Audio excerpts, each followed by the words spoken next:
tobulos ir besąlygiškos meilės troškimas. Atkreip dėmesį, kad tavyje yra ne tik absoliučios tiesos troškimas bei nuojauta, bet ir besąlygiškos meilės pojūtis. Tu ne tik gebi mylėti, bet ir nujauti, kokia turėtų būti tobula meilė. Idealios meilės nuojauta skatina tobulai mylėti ir trokšti būti besąlygiškai mylimam. Tuomet, kai neišsipildo tai, ko tikiesi iš kitų, tenka nusivilti. Pavyzdžiui, kai ima ryškėti tavo draugo ar draugės trūkumai, viliesi, kad idealas nedings. Tačiau kai netobulumai ryškėja vis labiau, pasirodo, kad žmogus nėra kuklus, švelnus, doras, atlaidus, tas, kuriam tu rūpi, susierzinimas virsta liūdesiu. Sunku patikėti, kad jis ar ji toks. Kai asmuo netitinka tavo įsivaizdavimo, kyla noras nutraukti santykius. Kodėl mes pakliūvame į tokias pinkles? Taip nutinka todėl, kad mūsų troškimas mylėti ir būti mylimiems yra beribis, o tikrovė turi ribas. Trokštame idealo, bet mūsų pasaulis nėra tobulas. Mes, žmogiškos būtybės, nesugebame tobulai mylėti ir tokią meilę amžinai džiaugtis. Jos ilgimės, nesuvokdami, kad trokštame paties meilės šaltinių.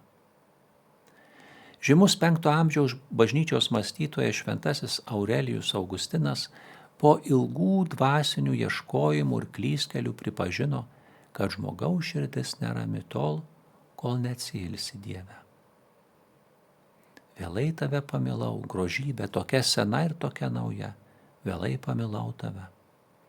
Tu buvai viduje, o aš išorėje, ir ten tavęs ieškojau. Ir tokioje nemalonioje būklėje puoliau prie nuostabių dalykų, kuriuos tu sukūrei. Tu buvai su manimi, o aš buvau toli nuo tavęs. Nuostabūs daiktai atitolino mane nuo tavęs, tačiau jei neturėtų buvimo tavyje, jie visai neegzistuotų. Tu pašaukiai, garsiai sušukai ir praplėšiai mano kurtumą. Tu sušvietėjai, sublizgėjai ir sklaidėjai mano aklumą. Tu pakvipai, o aš įkvėpiau ir dabar geidžiu tavęs. Paragavau ir alkstu ir trokštu tavęs. Tu palietei mane ir užsidegęs ieškau tavo ramybės. Rašė šventasis Augustinas. Iš kur atsiranda besąlygiškos meilės troškimas, apie kurį kalba šventasis Augustinas? Kodėl kyla nepasitenkinimas ribota žmogiška meilė? Ogi todėl, kad turime beribės meilės nuojautą. Beribė meilė nepavaldi jokiai mūsų išgyventai meiliai.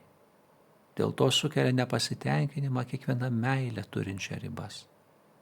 Taigi mūsų nepasitenkinimas žmogiška ribota meilė kyla iš beribės ir besąlygiškos meilės nuojautos. Tavo beribės meilės nuojauta nurodo į meilės šaltinį, kūrėją. Jis yra amžina, save dovanojanti meilė.